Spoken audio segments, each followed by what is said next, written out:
আজকে ছিল সংগ্রামের শপিং ডে। বায়না ধরেছে সে নাকি আরো 2 জোড়া হিল কিনবে। তার কথার কথা তো বাদে দিলাম, সারাদিন পাখির মতো কিচিরমিচির করতেই থাকে। সংগ্রামী যতবার সারাদিন আমাকে আম্মু আম্মু ডাকে ততবার মনে হয় আমি চোখের পলকও ফেলি না। আজকে সেহরির জন্য আমার মোস্ট ফেভারিট একটা তরকারি রান্না করেছিলাম। ঝট করে একটু রেসিপিটা দেখায় দিচ্ছি। প্রথমে লাউটা আপনি যেভাবে কেটে নিতে চাচ্ছেন ওইভাবে কেটে নিবেন। তারপর হালকা একটু পেঁয়াজ মরিচ বেরেস্তা করে হালকা বেরেস্তা করে তারপর লাউটা ওইখানে একটু জিরা বাটা দিয়ে হলুদের গুঁড়ো লবণ দিয়ে কষাবেন। কষানোর পর আপনি এক্সট্রা করে ডিম ভেজে রাখবেন। একটু বেশি করে পেঁয়াজ মরিচ দিয়ে ভাজা ডিমগুলো আপনি সুন্দর করে তরকারির ঝোলের উপর ছেড়ে দিবেন। কিছুক্ষণ জাল করার পর দেখবেন ডিমটা এত সুন্দর ফ্লাফি হয়ে গিয়েছে, আর এটা খেতেও কিন্তু খুবই সুস্বাদু লাগে। জামাইয়ের জন্য গরুর মাংস রান্না করেছিলাম আর আমি আজকে এই লাউ দিয়ে ডিম করেছিলাম, এটা দিয়ে আজকে সেহরি করব। তারপর চলে আসলাম নিজেদের জন্য ইফতার তৈরি করতে। আর আজকে আমার বাসার কয়েকটা ঘরে ইফতার দিব, তো সেগুলো রেডি করছি। রমজান মাসে আসলে দিনের বেলা একদমই সময় পাওয়া যায় না, বাসায় রান্না বাড়া থাকে, অনেক কাজ থাকে, তাই হচ্ছে শপিং এর জন্য আজকে ইফতার পরে বের হব। আমার তো ঈদের শপিং শেষ। আপনারা ঈদের শপিং শেষ করার আগে অবশ্যই কিন্তু আমাদের হেয়ার প্রোডাক্টটা পারচেজ করে নেবেন, কারণ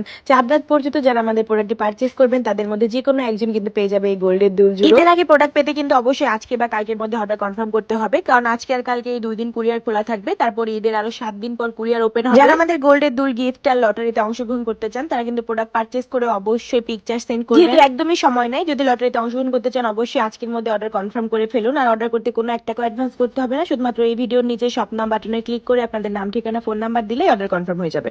সাথে কিন্তু আমি হোয়াটসঅ্যাপ নাম্বার কমেন্টে দিয়ে দিচ্ছি, এন্ড যারা মেসেঞ্জারে অর্ডার করতে চান তাদের কিন্তু মেসেঞ্জারের পেজও আমি ক্যাপশনে মেনশন করে দিচ্ছি। এই তো তারপর সংগ্রামের বায়না অনুযায়ী আমরা রাতে চলে গিয়েছিলাম শপিং এর জন্য। তার নাকি আরো 2 জোড়া হিল লাগবে, একটা নোট কালার লাগবে আর একটা ব্ল্যাক কালার লাগবে।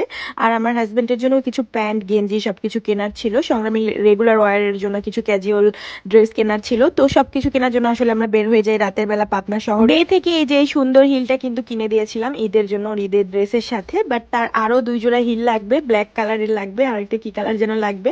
তো তার বায়না অনুযায়ী আসলে আমরা বেতে চলে এসেছিলাম। আর বের জুতাগুলো আমার সবসময়ের জন্য খুবই কমফোর্টেবল লাগে। এই দেখেন আমি যে সংগ্রামের ঈদের জুতাটা আপনাদেরকে দেখাই দিচ্ছি, এটা যদি ও ভিডিওতে দেখে তাইলে যে কি শুরু করবে, মানে তারপরেও আমি দেখাই দিলাম। ঈদের ড্রেস যেহেতু দেখানো হয় নাই, হিলটা আসলে শপিং ব্লগের মধ্যে একটু দেখাতেই হয়। তারপর এই যে তার শপিং করা শেষ, এখন আবার আপনাদের ভাইয়ের শপিং করা বাকি। তার শপিং করাও শেষ, পাঞ্জাবি টাঞ্জাবি সব কেনা হয়ে গেছে, বাট কিছু গেঞ্জি অ্যান্ড কিছু প্যান্ট কেনার বাকি ছিল। তো গাড়ির মধ্যে এই যে সংগ্রামে আমার সাথে এত পরিমাণ মানে কথা বলতেছিল, সারাক্ষণ একদম পাখিদের মতো কিচিরমিচির করে। আপনাদের বাসায় এরকম কোনো পাখি আছে নাকি অবশ্যই কমেন্ট করে জানাবেন। পাবনা শহরে ঈদের মধ্যে গাড়ি নিয়ে ঢুকলে তো একদমই ঢোকা যায় না, তো গাড়ি নিয়ে এসে আমরা একটা সাইডে রেখে দেই আর রিক্সায় করে ঘুরি। ভালোই লাগছিল আসলে, অনেকদিন পর রিক্সায় ঘুরছিলাম।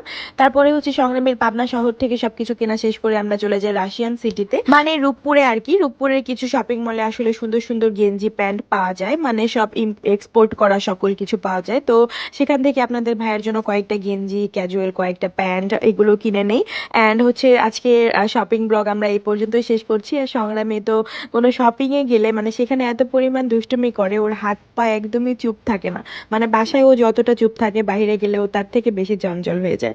তো আজকে শপিং ব্লগ আমাদের এই পর্যন্তই শেষ, আমাদের ঈদের কেনাকাটা সবই শেষ, নেক্সট আর কোনো শপিং ব্লগ আসবে না। আর এই দেখেন সংগ্রামের অবস্থা, সে কোথাও গেলে এরকমটাই সারাক্ষণ খেলতে থাকে, ওর যেন একদম খেলার মাঠ হয়ে যায়। সেখানে আবার একটা বল পেয়ে গিয়েছিল আর সেই বল নিয়ে এরকম ফুটবল খেলছিল। তো যাই হোক, শেষ করছি আজকের ভিডিও এই পর্যন্তই। সবাই ভালো থাকবে, সুস্থ থাকবেন। Thank you so much for watching this video. And আজকের ভিডিওটা কেমন ছিল অবশ্যই কমেন্ট করে জানাবেন।